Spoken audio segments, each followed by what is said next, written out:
¿Qué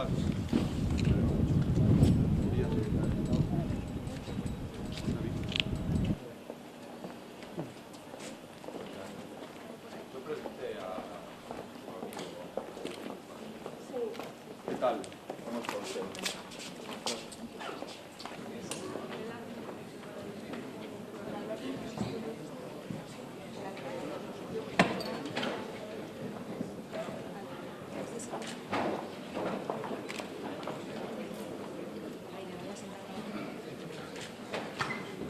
First of all, I would like to thank Mr. Miguel Feijóo, President of Subrau, for obtaining the sponsorship.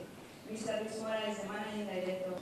As a novelty, this is the first time that the International Symposium and the European Sliding Scientific Program that includes 4 lectures about the successful marine natural product that have reached the market.